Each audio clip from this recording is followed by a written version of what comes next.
อาจารย์สิพาลงไปแก้ไขปัญหาเกี่ยวกับการเย็บเป็นส่วนคูณในตอนนี้วิธีการเย็บเป็นส่วนคูณนี้สำหรับโรงเรียนที่อาจารย์สอนนี้มีน้อยที่สุดคนจะเข้าใจได้ตัวอย่างง่ายๆก็คืออีกกำลังสองบวกห้าสี่อีกบวกสามจะเท่าใดในเรียนอาจจะบอกวิธีการเย็บสุดแต่ในตอนนี้ส่วนใหญ่ในเรียนในปัจจุบันนี้นะมักจะเป็นในเรียนที่เดาเอาได้กลัวฉะนั้นอาจารย์จะเป็นสอนวิธีเดาว่าจะเดาแบบได้เย็บเป็นส่วนคูณ ในเฮียนจะเดาเอาแต่ตัวนี้จะเดาว่ามียังคุณมียังจะออกซ้ำฉะนั้นจะบุมียังคุณยังออกซ้ำเลยเดาตัวนี้ก่อนหมูตัวนิดเนาะฉะนั้นตัวเมนหนึ่งคูณห้าซ้ำจะออกซ้ำได้ในตัวนี้หนึ่งคูณซ้ำออกซ้ำได้แล้วตัวที่เราเลือกมาคูณกันออกตัวเดียวกันนี้ต้องเป็นมาบวกกันออกตัวที่สองนี่นะฉะนั้นอยู่ในนี้หนึ่งบวกให้ซ้ำนี้ก็เท่ากับสี่บอในตัวนี้เท่าแน่นอน แสดงว่าเอาเดาถึกแล้ววันนี้ในบวกห้าสามเท่ากับสี่ในคูณสามเท่ากับสามแน่นอนได้100%ฉะนั้นอยู่ในนี้จะได้เดย Thanks, man. เอาได้เลยว่าหนึ่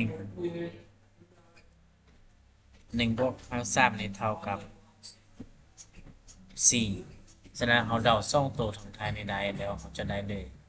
วันนี้อีกนี่คนนั้นอีกตัวนี้จะกลายเป็นอีกกำลังสองอีกนี่คูณห้าสามจึงบวกห้าสามอีกเพราะว่าเป็นคำบวกหมดแสดงว่าอีกอยู่ทางหน้านี้เขาคูณหมดตอนนี้พอเดี๋ยวซ้ำอีกนี่อีกถึงหน้าเนี่ยในเรื่องหนึ่งทำเลือกตัวบวกหนึ่งนี่หนึ่งนี่มาคูณห้าอีกจะกลายเป็นหนึ่งอีกจริงๆแล้วออกอีกแล้วล่ะในอื่นวันหนึ่งอีกแล้ววันนี้หนึ่งนี่คูณห้าสามบวกห้าสามเพราะว่าผมทำไมบวกเหมือนบวกสามวันนี้เรามาเบิ่งตัวที่เป็นกำลังคือกันสามารถบวกกันได้ถ้าตัวที่โมมีกำลังคือกันเอาเขียนไว้คือเก่าในตัวนี้ตัวที่มีกำลังคือกันก็คืออีกนี่กับอีกนี่แสดงว่าสามอีกนี่กับหนึ่งอีกนี่กำลังคือกันเป็นกำลังหนึ่งหมด แล้ววันนี้ตัวที่ต่างบ่มีตัวที่คือกันก็คืออีกกำลังสองและสร้างนี่บ่มีฉะนั้นเราจะเขียนตามลำดับแม่นการเขียนสมพลมาเขียนใหญ่ประหารฉะนั้นอาจารย์จะเขียนอีกกำลังสองบวกห้าสี่อีกมาจากซ้ายบวกสี่อีกนี่มาจากอยู่บนมาสามอีกบวกห้าหนึ่งอีกหนึ่งบวกสามเป็นสี่อีกนี้คือกันเขียนเป็นตัวเดียวฉะนั้นจึงกลายเป็นสี่อีก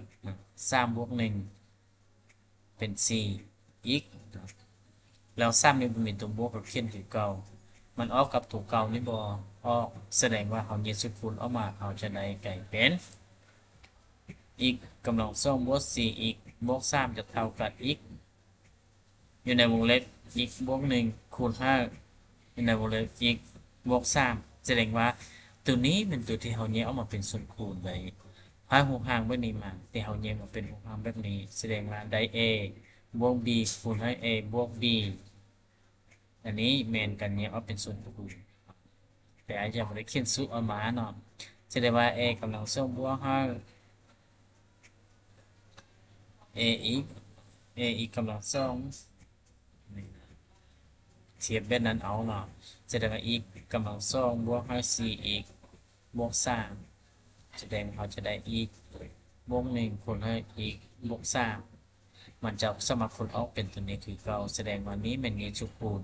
เอามารูปแบบนี้เงี้ยมาเป็นรูปแบบนี้เรียกว่าส่วนคูณเพราะว่าเป็นส่วนคูณ